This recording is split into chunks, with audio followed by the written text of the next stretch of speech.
안녕하세요. 거시경제론 수업입니다. 어, 날씨가 조금씩 서늘해지고 있습니다. 옷 단단히 입으시고 감기 걸리지 않도록 조심하시기 바랍니다. 코로나 바이러스 시대의 역설 같은 게 있죠.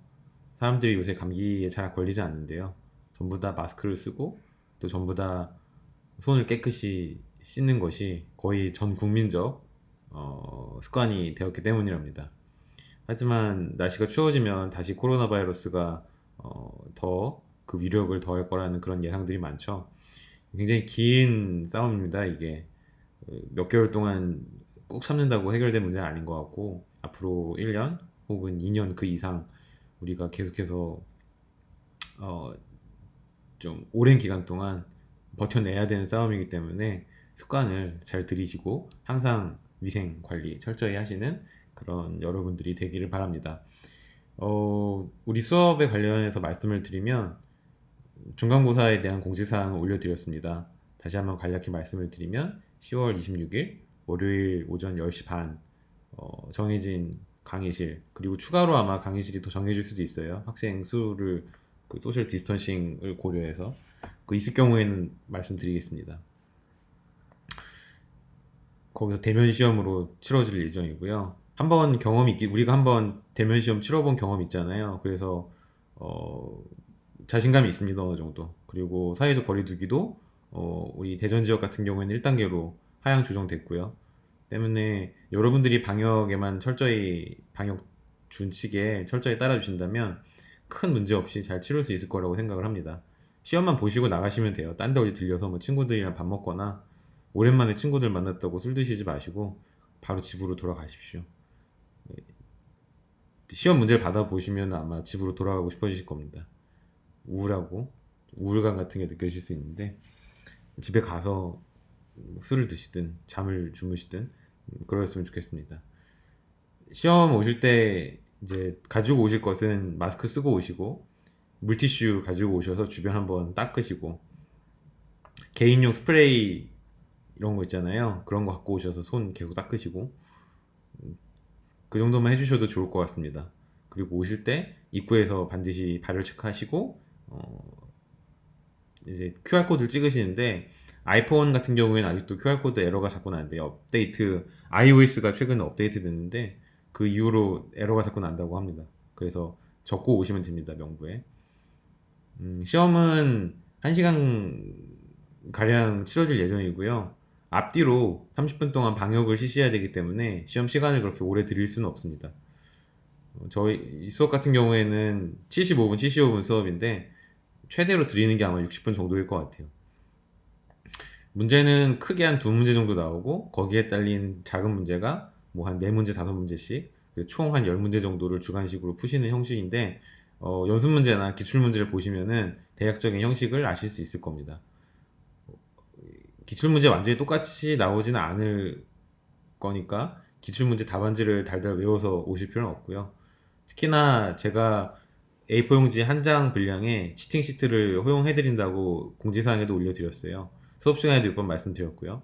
A4 용지 한 장 분량에 손으로 적으시든 타이핑을 해오시든 빽빽하게 수업 시간에 배운 내용, 그리고 여러분들이 가지고 들어오고 싶으신 내용들을 다 적어갖고 오시면 됩니다. 이 한 장을 책상 위에 펴 놓으시고 그 한 장에 대해서만 오픈북 테스트로 진행을 하도록 하겠습니다. 지난 학기에 그냥 클로즈드 북으로 하니까 아예 답안지를 전혀 적지 못한 학생들도 굉장히 많이 보였었거든요. 그 정도 난이도는 아니라고 생각하는데 진입 장벽 자체가 다른 과목들에 비해서 조금 높다 보니까 아예 포기를 하신 것 같아요. 근데 이번 학기는 그런 학생들이 최대한 나오지 않도록 하는 것이 제 목표입니다. 아마 제 수업을 저의 성향이나 아니면은 뭐 기타 다른 시간표상의 편의성 같은 이유 때문에 들으시는 분들도 많이 계실 텐데 어, 지난 학기 미시경제학 과목을 통해서 어, 그런 잠재적인 수요들을 최대한 걸러내려고 노력을 했습니다. 그러니까 그냥 편안히 앉아서 듣는 수업은 아니구나, 이 교수님 수업이, 그런 인식을 학생들한테 심어주기 위해서 노력을 했고요. 그 결과 지금까지 이 수업을 듣고 계신 분들은 좀 공부를 그래도 해보겠다 하는 의지, 그리고 나의 미래가 단순히 낮은 데 있지 않고 좀 더 높은 곳을 향해서 내 스스로를 연마해 나가겠다 하는 분들만 이 수업에 참여하고 계신다고 생각을 합니다. 때문에 그런 분들을 위해서 제가 해드릴 수 있는 최고의 배려는 아무래도 암기로 인한 비용의 뭐라 그럴까요? 비용의 증가 이런 것들을 최소화시키는 거라고 생각을 해요. 그래서 외우지 마시고 최대한 이해를 하시고 이 공부에 투자하실 시간이 정해져 있다면은 최대한 문제를 한 번이라도 풀어보고 그 문제에 대한 답을 어떻게 적을 것인지 한 번 더 고민해보는 그런 쪽으로 활용을 하셨으면 좋겠습니다. 때문에 암기가 필요한 부분들은 다 적어오라는 그런 말씀입니다. 어, 수요일 수업 시간에는 줌 수업이 예정대로 열릴 예정이고요. 그 수업 시간에는 제가 아마 몇 개 선택된 문제들에 대해서 솔루션을 제 나름대로 한번 제시를 해드릴 거예요. 제 솔루션이 100% 맞진 않습니다. 100% 정답이라는 거는 대학교 수업의 시험에는 존재하지 않으니까요. 서제스티브 솔루션 정도라고 하죠. 제가 내가 생각하는 나의 솔루션 이런 건데 이것들을 참고해서 너희들의 솔루션을 여러분들의 솔루션을 준비하시기 바랍니다 라는 그 정도 차원에서 몇 개 문제를 같이 풀어볼 거고요. 여러분들이 수업 내용에서 질문이 있거나 하는 부분이 있다면 준비해서 줌 수업 시간에 같이 들어오시기 바랍니다. 수업은 총 75분 다 진행되진 않을 거고요. 빨리 끝나면 여러분들 질문이 없거나 문제풀이가 빨리 끝나면 최대한 빨리 끝내드릴 예정입니다. 출석 체크는 따로 별도로 하지 않습니다. 녹화된 동영상을 정해진 기간 안에 시청을 하시면 그것으로 이번 주 출석은 다 한 것으로 체크를 할 거고요. 줌 수업 시간은 정말 질문이 있거나 아니면 솔루션을 같이 보고 싶거나 하는 분들만 들어오시기 바랍니다. 물론 저는 줌 수업을 녹화를 해서 올려드릴 수도 있어요. 그거는 생각해 보겠습니다. 근데 아무 생각 없이 화면도 꺼놓고 소리도 꺼놓고 제가 불러도 대답도 안 하는 그런 그럴 위주로 이렇게 줌 수업에 참여하실 분들은 아예 안 들어오셔도 된다 그런 말입니다.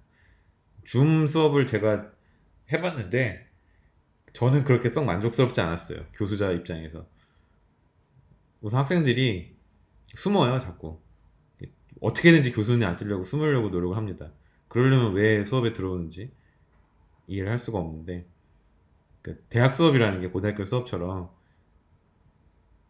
앞에 강단에 서 있는 사람이 야 따라와 너 왜 수업 안 들어 회초리 종아리 대 한 대 맞자 이런 게 아니잖아요. 대학 수업은 여러분들은 공부를 하고 싶다는 생각으로 대학에 오셨을 거고 이 대학교에서 열심히 4년 동안 준비를 해서 사회로 나갈 준비를 하고 싶으신 분들이기 때문에 그리고 제가 제 수업 들으라고 강요를 한 적도 없고요. 여러분들이 선택해서 듣는 수업이고 또 여러분들이 주체적으로 공부를 하는 것이 대학 수업의 원칙이기 때문에 아무 생각 없이 앉아 있을 분들은 줌 수업에 안 들어오셔도 된다 이런 말입니다. 출석 체크도 그래서 하지 않을 거고요. 제가 대학교 시절을 떠올려 보면 이렇게 수동적이었나? 그런 반성도 많이 하게 돼요. 나도 그랬나? 나도 이 친구들처럼 그랬나? 그런 생각을 많이 해보게 됩니다. 근데 뭔가 목표가 있다면 최대한 적극적으로 능동적으로 그 목표에 달라붙어 보려는 노력을 20대 초반 중반에 하면 좋을 것 같다는 생각이 들어요. 꼰대 잔소리로 이제 넘어갈 것 같아서 여기서 관두겠습니다.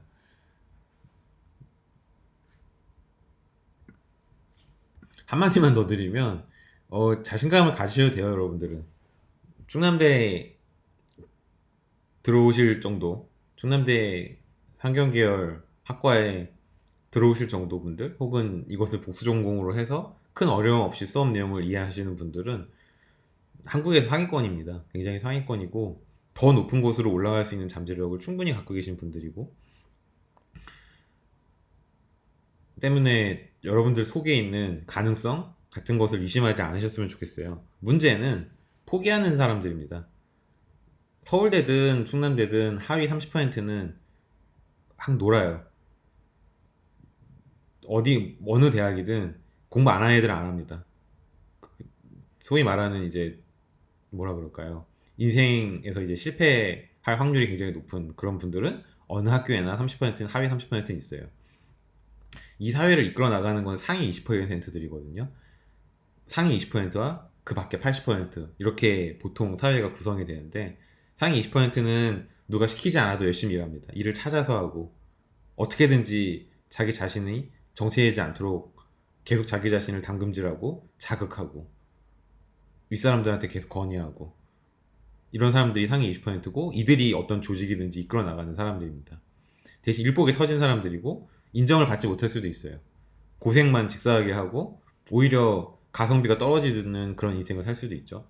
그들의 등 위에 올라타는 사람들은 그 외에 80%들이거든요.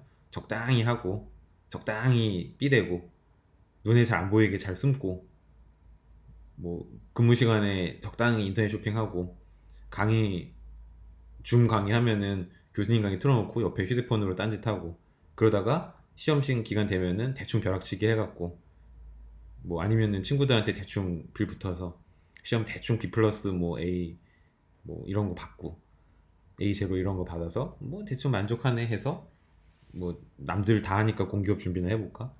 선배들이 공무원 준비하라니까 공무원 시험 한번 준비해볼까? 남들이 토익 뭐 850 이상이어야 된다 그러니까 토익 학원에 다녀볼까? 이렇게 해서 대충 스펙 맞춰서 회사 들어가시는 분들 이런 분들이 80%를 차지하는 것 같아요. 이런 삶도 나쁘지 않은데 한 번 사는 삶이잖아요. 그리고 조금씩 자기 자신을 업그레이드 해나가는 과정에 눈을 뜨면은 그 재미에서 헤어나올 수가 없습니다. 남들보다 조금 더 앞서 나가는 삶. 그래서 내 뒤에 따라오는 후배들에게 조금이라도 앞선 출발선에서 출발하게끔 도와주는 삶. 그런 사람들이 소위 말해서 사회와 인류에 공헌을 하는 사람들이죠. 잔소리가 너무 길었네요. 수업을 나가도록 하겠습니다. 죄송합니다. 황금 같은 여러분들의 수업 시간을 또 저의 쓸데없는 소리로 뺏어버렸군요. 암튼 자신감 가지시고 도전해보세요. 5급 공무원 시험이든 뭐 한국은행 입행 시험이든 경상계열에서 할 수 있는 굉장히 높은 수준의 사회 진출 경로가 있잖아요. 해보세요. 여러분들 가능합니다. 무역협회든 코트라든 다 여러분들 선배 들어가는 데예요. 다 뚫을 수 있는 곳이고 충남대 학벌로 인한 불이익 없습니다. 사실상 제가 와서 학과 조교 선생님한테 최근 5년 동안 졸업생들 그 사회 진출 현황 자료 좀 뽑아주세요 해서 봤거든요. 뭐 수업 준비할 게 있어갖고. 근데 정말 정말 좋은 데 많이 가시더라고요. 근데 그분들이 단순히 무역학과에서 적당히 술 먹고 적당히 삐대면서 그런 데 갔냐 하면 그건 절대 아니에요. 뼈를 깎는 노력을 했기 때문에 가능한 거죠. 근데 그런 뼈를 깎는 노력은 연대 간 친구나 충남대 간 친구나 마찬가지입니다. 연고대, 서강대, 뭐 성균관대 이런 데 간 친구들도 매일 밤 코피 쏟아가면서 도서관에서 준비를 해야지 그런 데 갈 수 있어요. 근데 충남대도 비슷한 수준으로 노력하면은 그런 데 갈 수 있습니다. 걱정하지 마세요. 여러분들 믿고 열심히 공부하십시오.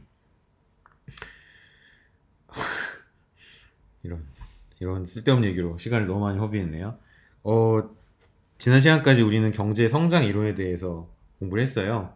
이번 시간에는 비로소 완전히 새로운 챕터로 넘어가려고 합니다. 경제 성장 이론, 그리고 경기 변동 이론. 현대 경제학은 이렇게 크게 두 가지의 큰 조류로 이루어져 있다는 것을 첫 시간에 말씀을 드렸습니다. 그 중에서 우리는 하나의 기둥에 대해서 대략적으로 살펴본 거예요.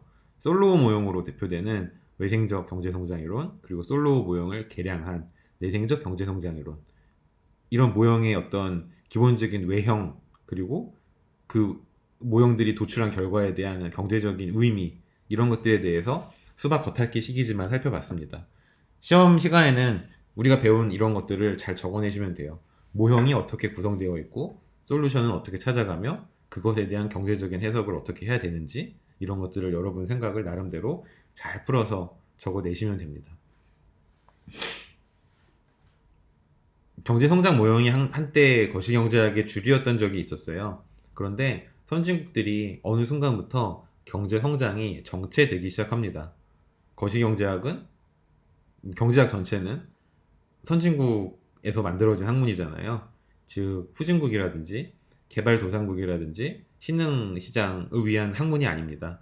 미국, 영국, 프랑스와 같은 최선진국 백인 중심 사회의 사회 구조를 설명하기 위해서 고안된 학문이 바로 경제학이에요. 때문에 노벨 경제학 사실상 수상자 중에 흑인이 없죠. 한 명인가 있을 겁니다.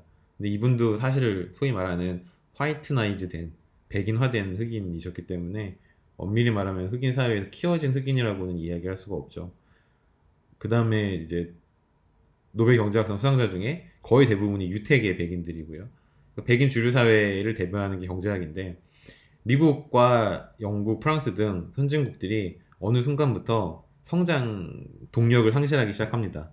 즉 소위 말하는 캐쳐 이펙트에 의해서 후발 주자 국가들에게 따라잡히게 되죠. 성장에 대해서.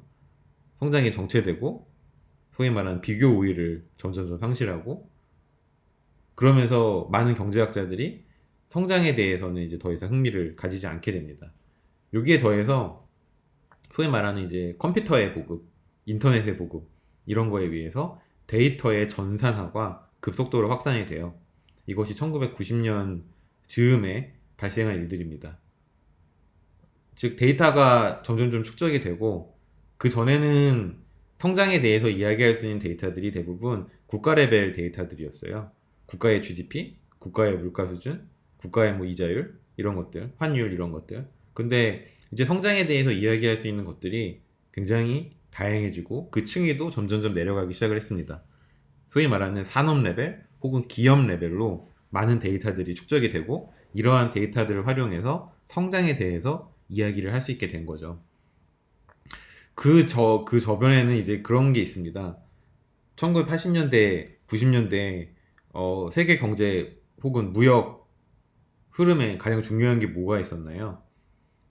제가 생각할 때에는 다국적 대기업들, 소위 말하는 초인류 대기업들의 어떤 국제화, 이들의 주도에서 만들어지는 글로벌라이제이션이 있는 것 같아요. 그 전까지 이제 수출과 수입 등 전통적인 국제무역, 인터내셔널 트레이드는 국가 대 국가끼리, 즉 국경을 넘는 물품, 국경을 넘는 서비스에 대한 것이었다면, 그것이 글로벌라이제이션을 의미하는 것이었다면 80년대 말부터 90년대까지 넘어오면서 이제 멀티내셔널 펌, 다국적 기업이라고 하는 이러한 기업들을 중심으로 소위 말하는 글로벌라이제이션이 이루어지게 됩니다.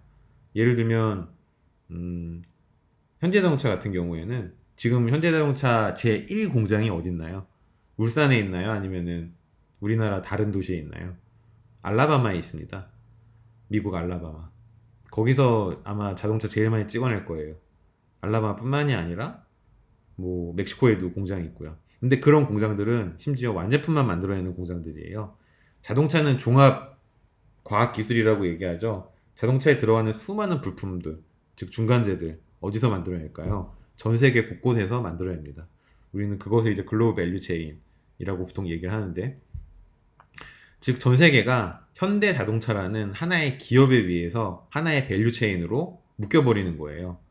어떤 부품은 중국에서 만들어져서 미국으로 넘어가고 어떤 부품은 일본에서 수입이 돼서 한국에서 조립이 돼서 중간재 상태로 또 미국으로 넘어가고 뭐 이런 식으로 전 세계 수출과 수입이 사실상 하나의 기업의 수직적인 형태로 버티칼 형태로 엮여지게 되는 거죠. 즉 만약에 뭐 이렇게 하나의 멀티내셔널 펌 다국적 기업에 의해서 많은 고용이 이루어지고 그렇게 고용된 사람들이 돈을 받아 돈을 쓰고 혹은 이렇게 해서 물건이 돌고 물류가 돌고 이런 것들을 국가 단위에서 관찰하고 설명하는 것은 더 이상 의미가 없어졌습니다. 즉 경제 성장에 대해서 얘기하기 위해서는 반드시 산업 레벨 혹은 펌 레벨로 내려가야 되는 그런 상황에 직면하게 된 거죠. 그러면서 이제 거시경제학자들은 소위 말해 밥벌이가 힘들어졌습니다. 밥그릇이 사라진 거예요. 그래서 이들이 어디로 넘어갔냐 그러면 이렇게 글로벌라이제이션이 발생하니 어떤 현상이 국가 단위 레벨에서 발생했냐 그러면은 한 나라의 GDP가 출렁거리는 요인을 설명하는 게 조금 더 힘들어진 겁니다. 즉 예전 같은 경우에는 사실상 거의 모든 국가가 폐쇄 경제 국가였고 국경을 넘는 물품이나 서비스도 굉장히 제한적이었을 뿐만 아니라 그런 것들을 관찰하는 것이 국가 단위에서 굉장히 쉬웠어요. 때문에 우리나라 GDP가 좀 떨어졌네? 그럼 그 이유가 뭘까? 판단하는 것은 굉장히 쉬웠습니다. 대부분 그 국가 내부적인 요인이었기 때문이죠.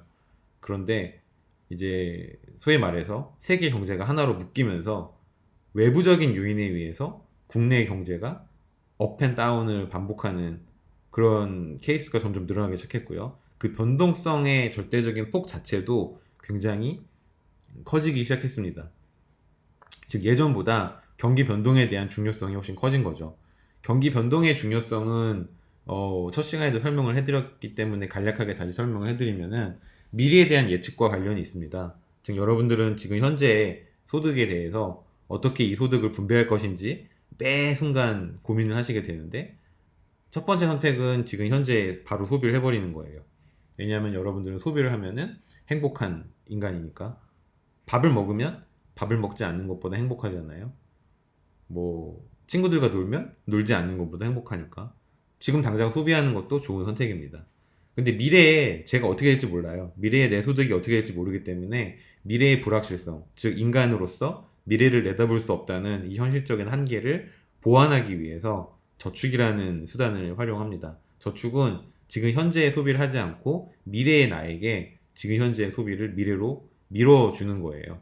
때문에 미래의 나는 현재의 나에게 소득의 일부분을 양도받아서 미래에 쓰거나 혹은 미래에 다시 저축으로 그 다음 미래의 나에게 넘기는 그런 행위를 반복하게 되는 거죠. 이렇게 소비와 저축 두 가지로 경제 주체의 판단이 나뉘게 되는 가장 큰 이유는 미래에 대한 불확실성 때문인데 경기 변동이라는 것은 이 미래에 대한 불확실성을 더 크게 만들어 버리는 그런 기능을 하게 됩니다. 즉 미래를 점점 더 예측하기 힘들어지는 거예요. 우리나라 GDP가 매년 3%로 20년 동안 성장을 하는 그런 케이스가 하나가 있고 지난 20년 동안 평균적으로 3% 경제 성장을 했는데 어떨 때는 플러스 8%, 어쩔 때는 마이너스 8%로 성장하는 두 가지 케이스가 있다고 하면은 첫째 경우가 둘째 경우보다 훨씬 미래를 예측하는 게 쉽지 않겠어요? 내년에도 당연히 3% 경제 성장을 할 거야. 라는 확신을 가지는 선택과 내년에 우리나라 경제가 고꾸라질지 더 크게 성장할지 모르겠어. 라는 부분. 불확실성이 크면 클수록 선택의 정확성이 떨어지게 되고 경제주체의 판단이 흐려지면 흐려질수록 그 경제는 점점 더 혼란스러워지고 조금 더 비효율적이 됩니다. 이 변동성을 최소화시키는 노력을 국가 단위에서도 해야 된다라는 경제학자들의 지적이 있었고 그래서 통화정책당국이나 재정정책당국 더 나아가서 1998년 아시아 외환위기와 2008년 글로벌 금융위기를 거치면서 금융안정에 대한 중요성도 점점 커지면서 금융안정, 즉 금융정책당국까지 통화정책당국, 금융정책당국, 재정정책당국 이 세 개의 정부 당국이 어떻게 하면 경기 변동성을 가장 최소화시킬 수 있을까 고민을 하기 시작을 했습니다. 이것이 1990년대 중후반을 거치면서 거시경제학계에서 발생한 흐름이고 2000년대 초반부터 여러 가지 경기 변동 이런 모형들이 발전을 거듭하면서 현재에 이르게 됩니다. 그래서 오늘부터는 그러한 발전된 모형들을 그 레벨에서 살펴보기보다는 그것을 굉장히 단순화시킨 모형들부터 하나씩 살펴볼 거예요. 왜냐하면 우리는 수학이 약하기 때문에. 왜냐하면 우리는 경제학적인 백그라운드가 많이 부족하기 때문에 조금 더 단순화시키고 조금 더 추상화시킨 그런 모형부터 하나하나 공부를 해볼 겁니다.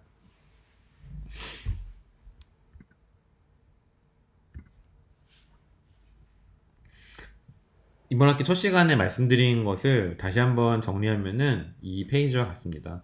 우리는 지금 경제성장 이론 부분에 대한 수박 겉핥기를 마친 상태입니다. 실제 경제성장 이론 논문들을 여러분들이 읽어보시면 우리가 배운 것보다 훨씬 더 복잡해요. 훨씬 더 복잡한 수식이 나오고 훨씬 더 다양한 층 위에서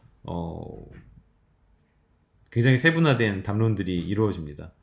그것을 우리는 굉장히 단순화된 형태로 살펴본 것에 불과하기 때문에 여러분들이 이것을 배웠다고 해서 나는 경제성장 이론 마스터했어 라고 이야기할 수는 없어요. 하지만 기초를 배운 거죠. 어떤 기초를 배웠냐 그러면 현실적으로는 두 가지 차원의 기초를 여러분들은 배웠다고 할 수 있습니다. 첫째는 더 높은 차원의 거시경제학 이론, 그 중에서도 경제성장 이론을 공부하는 대학원 과정에 진학하고자 하는 학생들이 있다면 대학원에 들어가셔서 이 내용을 조금 더 깊이 공부하셨을 때 크게 아마 어려움이 없을 거예요. 여기서 이런 내용들을 한번 보고 들어가셨기 때문에 그 대학원 진학하는 학생들한테는 도움이 될 것 같고요. 두 번째는 경제학 과목에 대한 입사 시험이 있는 회사를 준비하시는 분들, 예를 들어서 뭐 5급 행시, 5급 입법고시, 뭐 한국은행, 금융감독원, 뭐 예금보험공사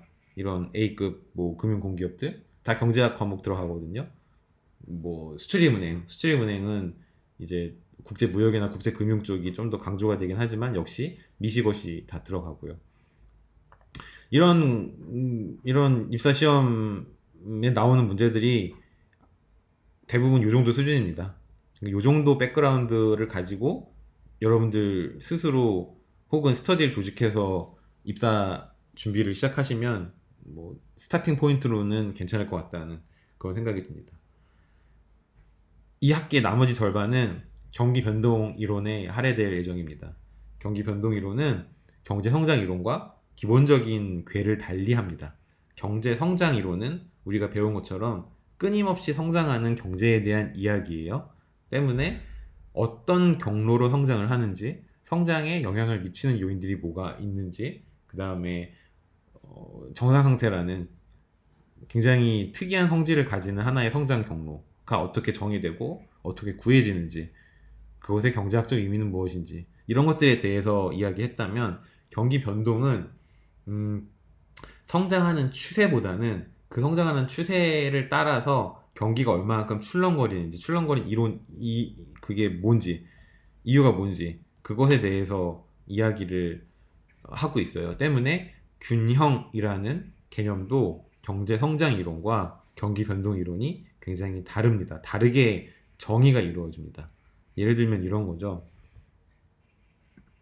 다시 이것을 열어볼까요?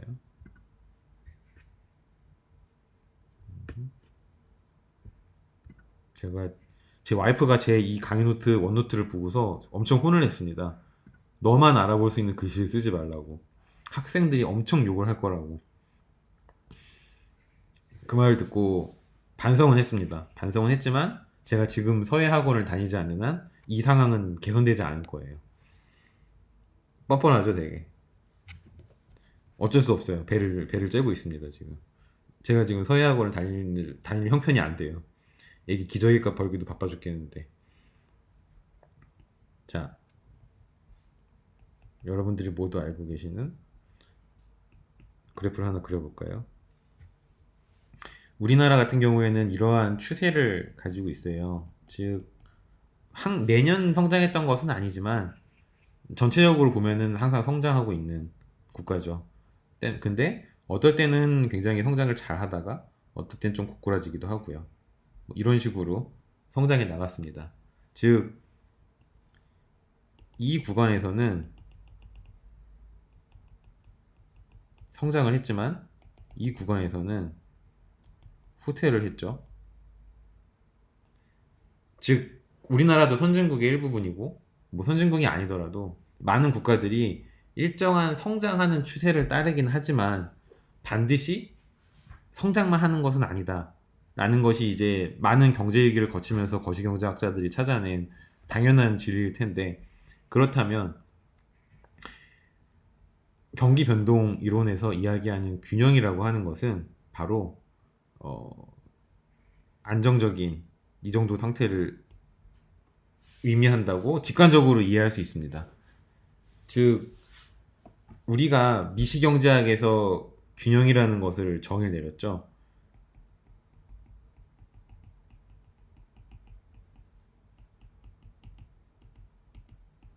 여기서 말하는 균형은 뭐였나요? 수요와 공급이 일치하는 그런 순간을 균형이라고 불렀습니다. 경기 변동 이론에서도 이 기본적인 성격은 그대로 가지고 와요. 즉, 예를 들어서 뭐 수요와 공급이 일치하지 않는 순간이 있잖아요. 이런 것들은 소위 말하는 이제 불균형 상태가 되고, 우리는 미시경제학에서 이러한 불균형 상태가 다시 균형으로 돌아가는 원리를 공부를 했잖아요. 경기 변동 이론도 비슷하게 이야기를 합니다. 즉 거시경제학이기 때문에 어떤 특정 개별 경제 주체의 수요와 공급 혹은 개별 어떤 제품에 대한 시장의 수요와 공급에 대해서 이야기하는 것은 아니고 그 나라 전체적인 총 수요와 그 나라 전체적인 총 공급에 대해서 이야기를 합니다. 그래서 총 공급과 총 수요가 정확하게 일치할 때 우리는 이 시장은 지금 균형을 이루고 있구나 라고 이야기하고, 만약에 이 둘이 총 수요, 그 나라에서 발생하는 총 수요와 그 나라에서 발생하는 총 공급이 일치하지 않을 때 어떤 불균형 상태에 도달하게 되고, 이럴 경우 변동이 발생하게 된다는 거죠. 즉 어떨 때는 총 수요가 총 공급보다 더 많아서 경기가 과열될 수도 있고요. 이것을 흔히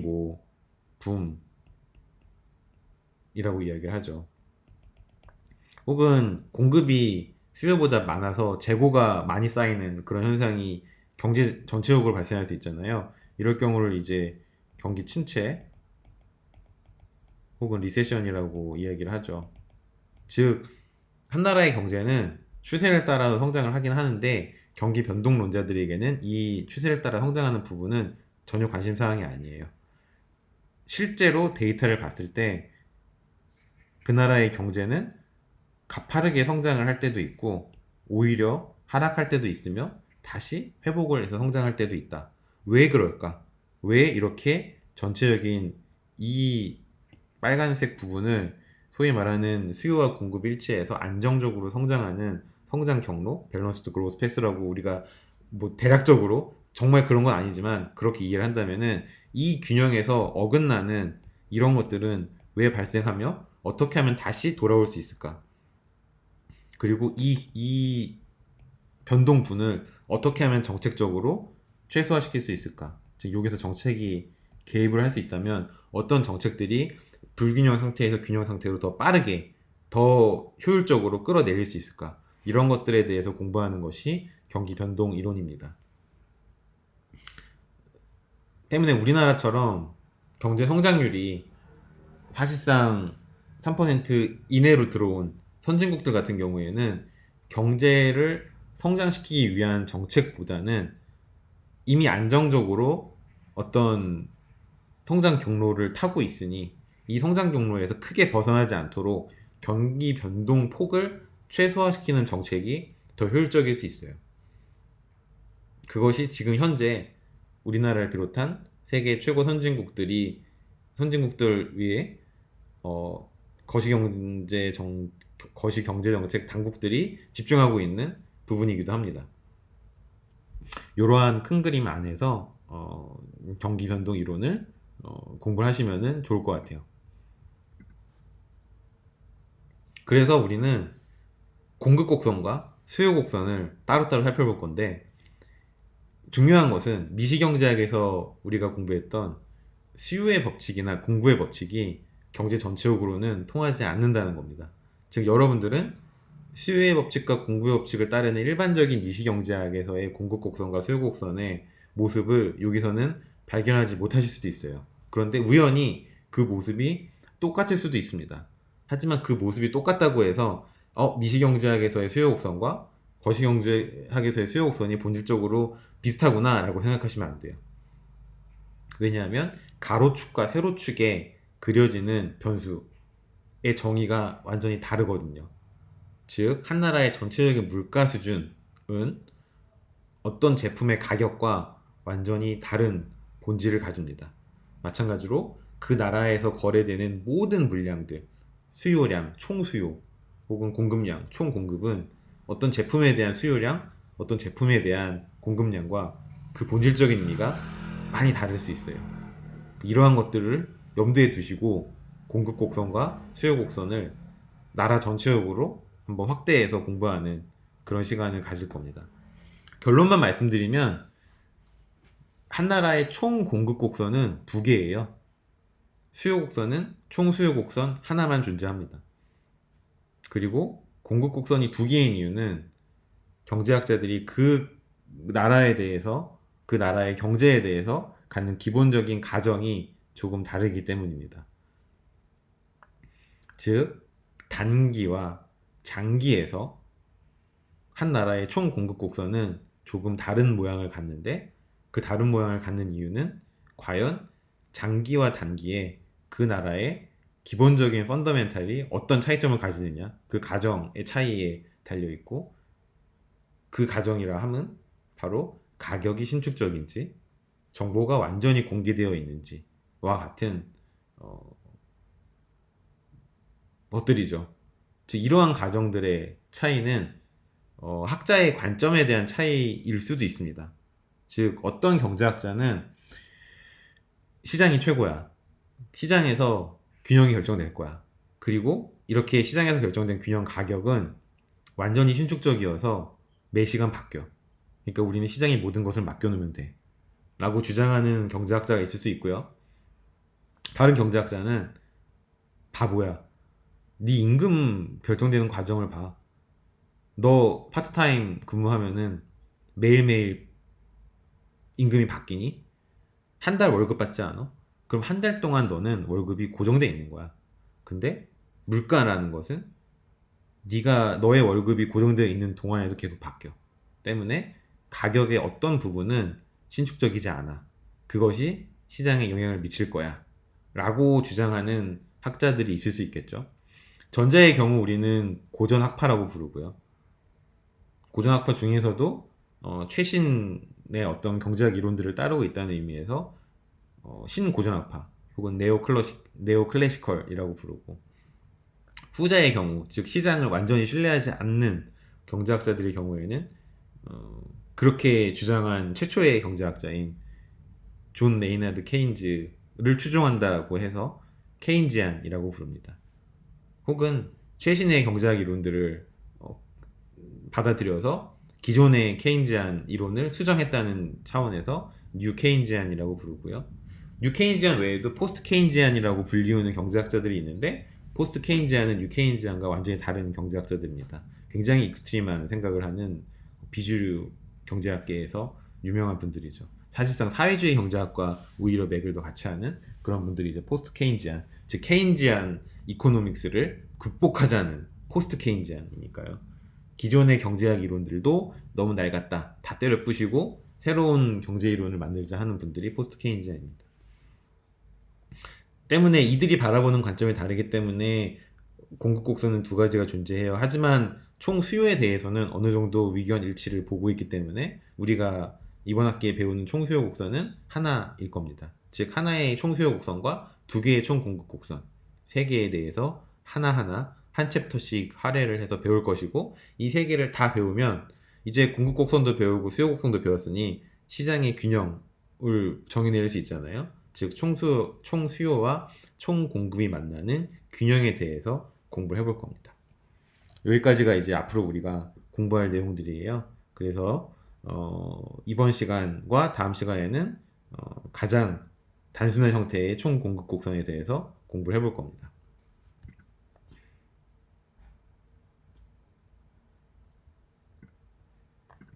경기 변동 이론을 공부하는 데 있어서 또 하나 우리가 좀 미리 프리리미너리하게 알아두어야 되는 부분은 거시경제학과 미시경제학의 본질적인 차이예요. 미시경제학은 하나의 제품에 대한 시장의 균형 혹은 어떤 산업에 대한 시장의 균형을 찾아 나가는 학문입니다. 즉 어떤 하나의 단일한 시장이 있으면은 그 시장에 참여하는 경제 주체가 있겠죠. 판매자가 있을 것이고 구매자가 있을 거예요. 이들이 만나서 시장에서 만나서 합의하는 가격이 있을 거고요. 즉 어떤 균형이 존재할 거예요. 이렇게 하나의 시장에 대한 균형만을 찾는 것을 부분 균형이라고 합니다.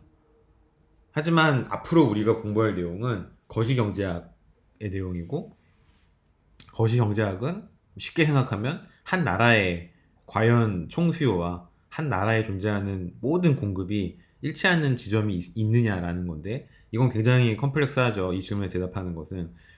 그래서 거시경제학자들이 갖는 어프로치 방법은 한 나라에 존재하는 몇 가지 시장들이 모두 균형을 동시에 달성하면 그 나라의 총수요와 총공급이 일치한다라는 논리입니다. 즉 어떤 시장들이 기본적으로 있을까요? 기본적으로 재화와 서비스 시장이 있겠죠.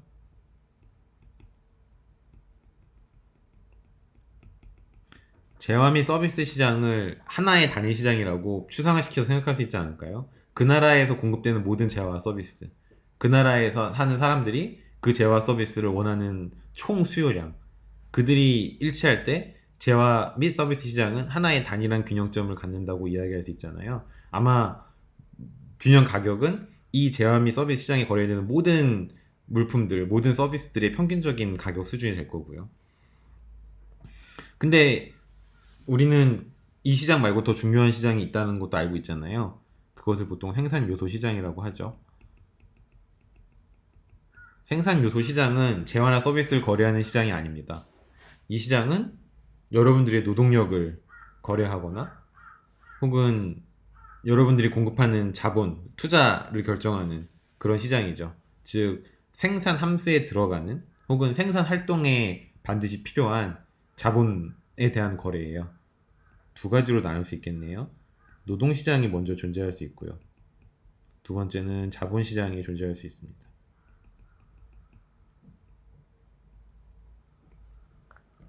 또 뭐가 있을 수 있나요? 또 어떤 시장이 있을 수 있죠? 음, 자본시장과 별개로 여러분들이 저축이라는 것을 할 수 있잖아요. 즉, 어, 뭐라고 정의내리면 될까요? 그 외에 기타 금융시장? 이것은 저축과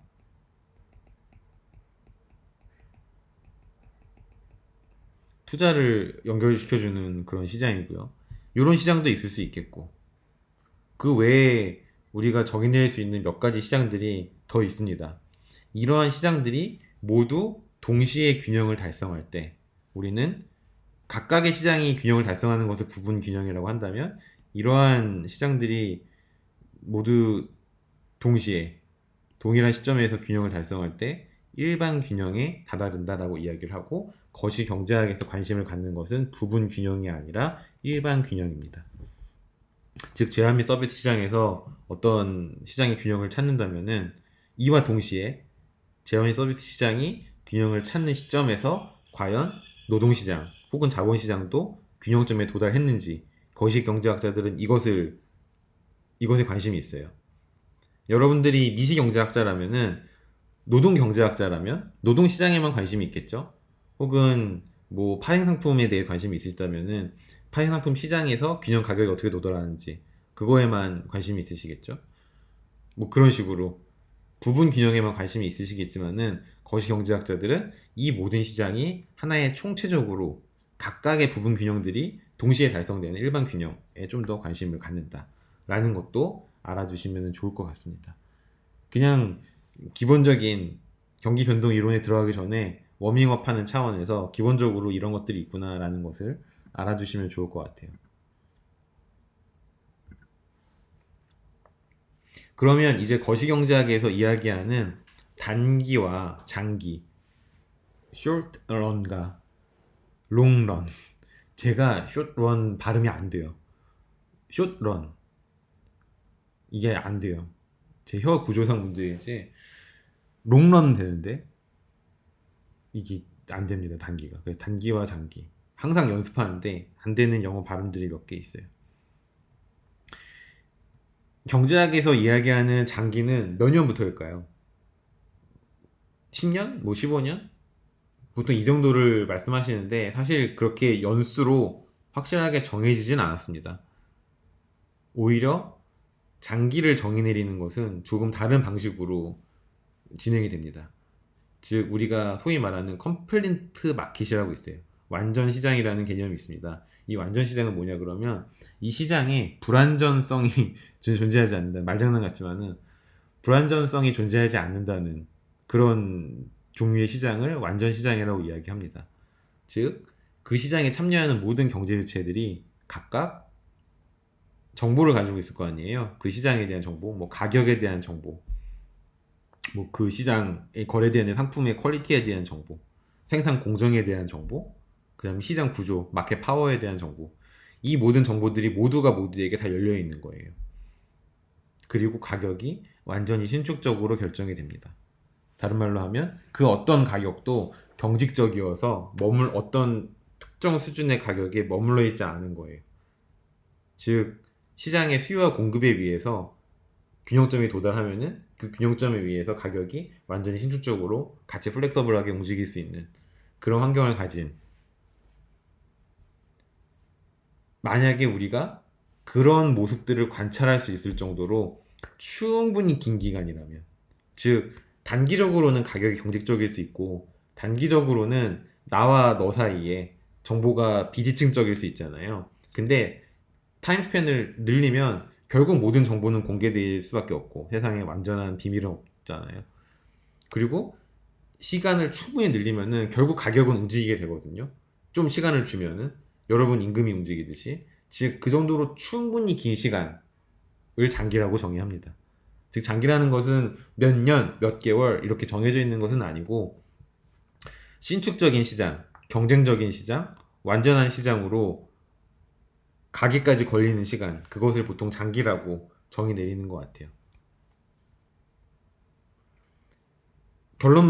이번 챕터의 결론만 먼저 말씀을 드리면은, 만약 충분히 긴 장기, 정보가 완전히 공개되어 있고 가격이 완전히 신축적이며 그 어떤 불균형적인 불평등한 마켓 파워, 누가 누구 사이에, 소비자와 생산자 사이에 마켓 파워의 불균형 혹은 불평등이 존재하지 않는 완벽한 퍼펙트한 시장이라면 그 나라의 총 공급은 생산 함수 혹은 산출 함수에 의해서 결정이 되며, 이 생산 함수에 들어가는 두 가지 구성 요소 있잖아요. 생산 요소, 자본과 노동.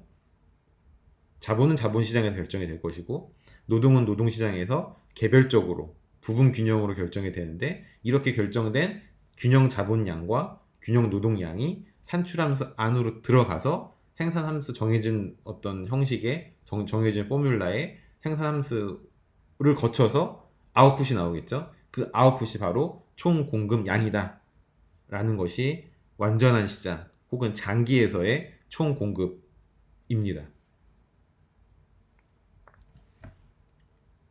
즉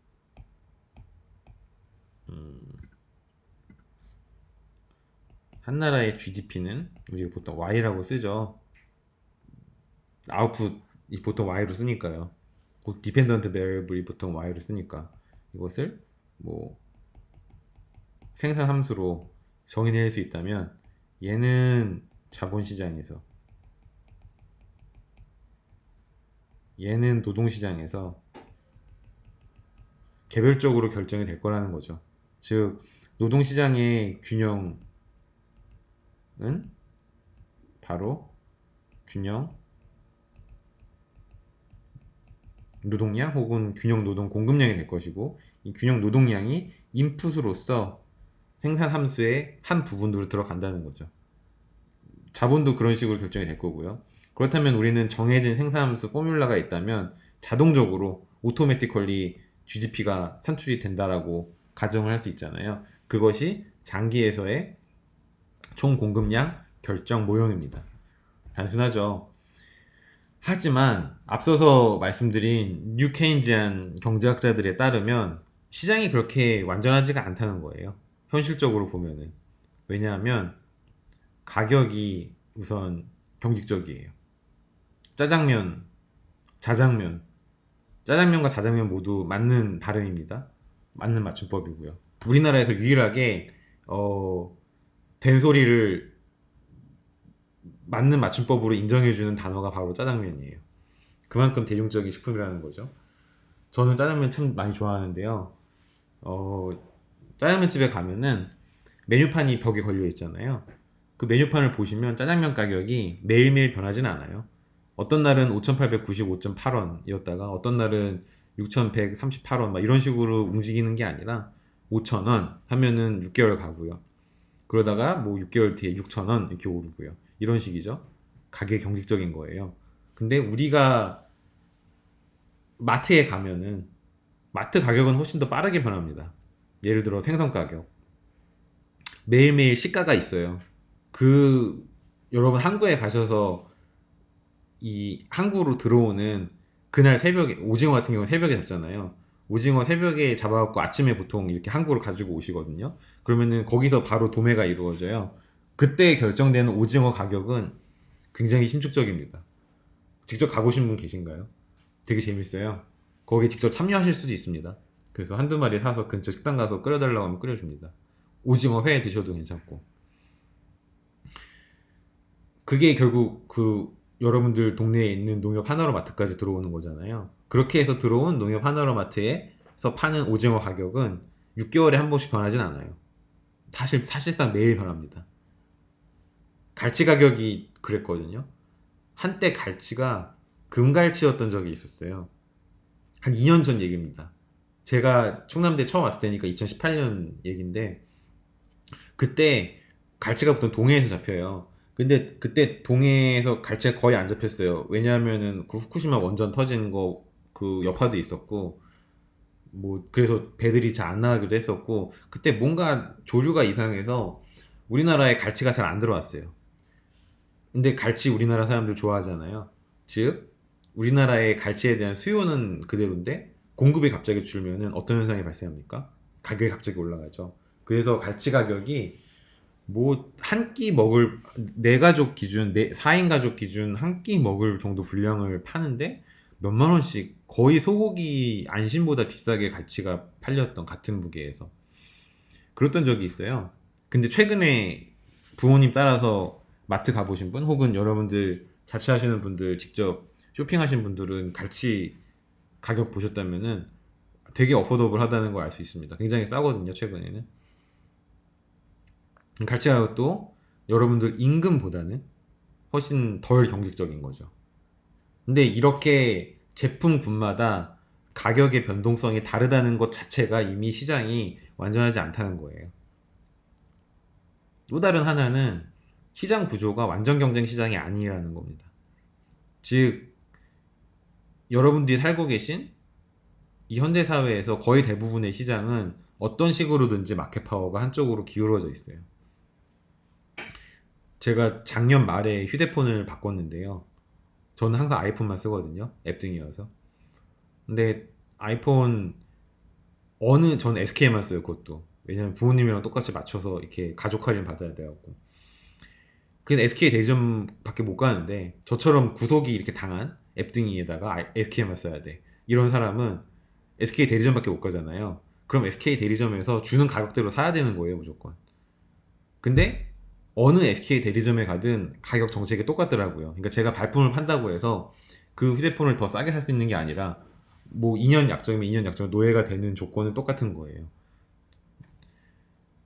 이거는 그 시장, 아이폰 시장에 대한 저의 마켓 파워는 제로인 거죠. 대신에 SK라는 거대 대기업에서는 가격을 딱 정해서 내려오는 거죠. 아예 이 가격대로 팔아라.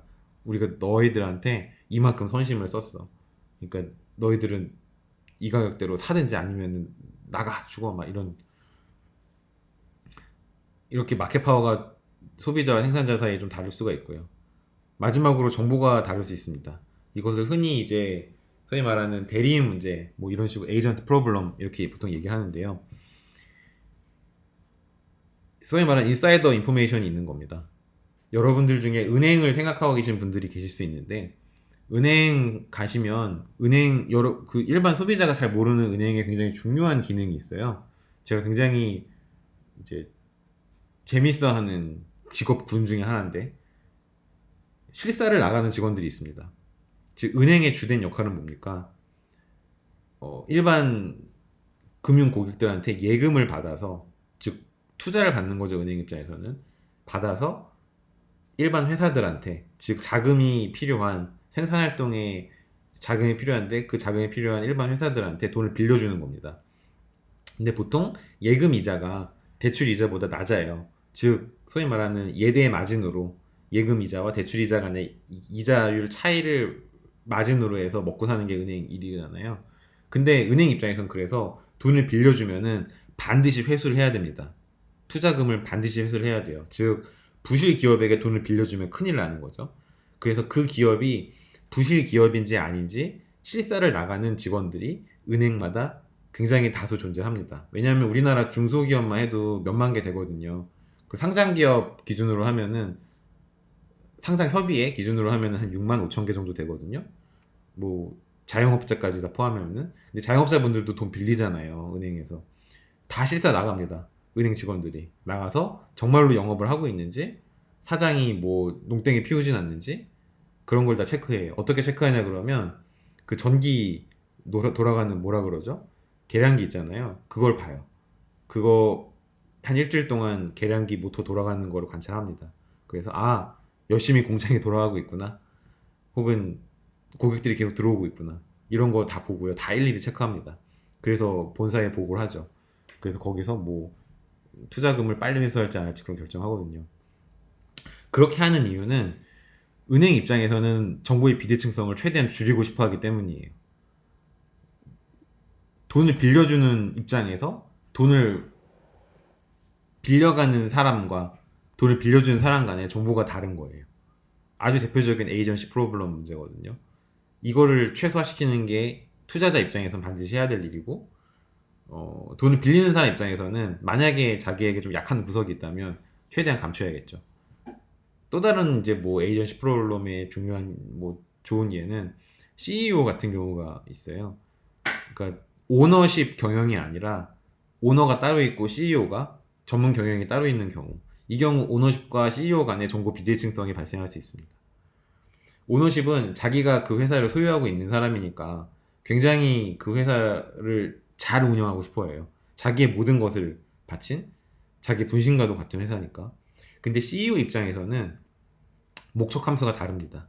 그 회사를 물론 잘 운영하는 것도 있지만 그 회사가 잘 되든 잘 안 되지 않든 자기가 받는 연봉이 더 중요해요. 자기의 연봉을 최대화시키는 게 중요합니다. 물론 회사가 잘 운영이 되면 자기 연봉도 따라서 올라가겠죠. 그래서 보통 그게 두 개가 비례하기도 하는데 가끔 비례하지 않을 때도 있어요. 그 회사를 쫄딱 망하게 해놓고 퇴직해서 퇴직금으로 몇십억 원 받아가는 CEO들이 있죠, 가끔. 그 사람들이 대표적인 그런 경우입니다. 회사를 막 보기 좋게 키워놓고 다른 기업에게 팔아버리고 그 대가로 커미션으로 몇십억 원 받아서 뭐 은퇴해서 요트 타고 다니는 그런 CEO들 되게 많거든요. 그래서 보통 오너십 경영이 뭐 한국에서는 재벌 경영이다 그래서 굉장히 나쁘게 보는 게 많은데, 오히려 해외에서는 오너십 경영이 조금 더 투명하다라고들 평가를 합니다. 그러니까 뭐 삼성을 예를 들면은 우리나라에서는 삼성을 거의 죽일 듯이 취급하잖아요. 이건희 일가가 뭐 소유한 막 그런 거. 그래서 왕국, 삼성 왕국 뭐 이런 얘기 하는데, 만약에 그 이건희 일가가 오너십이 돼서 회사를 경영하는 경영권을 획득하는 과정에서 불법이 없었다면은, 그 불법 이제 그걸 조사하는 게 최근에 검찰이 하는 일들인데, 그것만 없었다면은 저는 오너십 경영이 삼성을 조금 더 망하게 할지 혹은 부유하게 할지는 평가를 내리면 안 된다고 생각을 해요. 오히려 더 좋을 수도 있는 겁니다. 삼성이 전문 경영인을 고용을 해서 자, 우린 너에게 모든 걸 맡길게. 삼성의 운명을 결정해줘. 화이팅. 이거보다는 이건희의 아들인 이재용이 아, 나는 삼성에서 자랐고 삼성의 가족이고 내 인생은 삼성 그 자체야. 나 여기에 올인하겠어. 물론 이재용이라는 그 개인의 어떤 CEO로서의 역량은 별개의 문제지만은 그게 더 나을 수도 있다는 것이 외국 경영학회의 뭐 회계학이나 재무학계의 어떤 최근의 주장이긴 합니다. 아무튼 이런 것들 때문에 시장은 완전하지 않다라고 주장하는 그런 사람들이 있는 거죠. 이렇게 완전하지 않은 시장이 존재하는 시기를 보통 거시경제학에서는 단기 short term 혹은 short run이라고 이야기합니다. 단기적으로는 가격이 경직적일 수밖에 없어요. 6개월 뭐 예를 들죠. 짜장면 6개월 가격 안 변해요. 근데 20년 짜장면 가격 변하죠. 신축적이에요, 충분히. 이렇게 장기와 단기를 구분을 하시면 됩니다. 그러니까 완전히 정해져 있는 픽스된 타임 피리어드는 없다, 거시경제학에서. 이렇게 생각하시면 됩니다. 자, 그러면은 총생산함수에 대해서 이야기를 해보죠. 이 총생산함수까지만 이야기하고 한번 끊어가겠습니다. 앞서서 경제성장 이론에서도 똑같은 생산함수를 썼어요. 즉, 한 나라의 총 산출량은 생산함수라는 함수 형태를 통해서 결정이 되는데, 이 함수에 들어가는 요소는 크게 세 가지가 있다. 대문자 A로 쓰는 총 요소 생산성, TFP, Total Factor Productivity라고 하는 이 부분이 있고, 이것은 보통 외생적으로 주어진다라고 가정을 한다. 두 번째, 함수 안에 들어가는 내생 변수로는 크게 두 가지가 있는데, 하나는 물적 자본 혹은 캐피탈이라고 부르는 K가 있고, 다른 하나는 인적 자본 혹은 노동량이라고 하는 L이 있다. 이 두 개가 내생 변수로 들어가서 1번식을 구성을 하고, 요 식의 아웃풋 혹은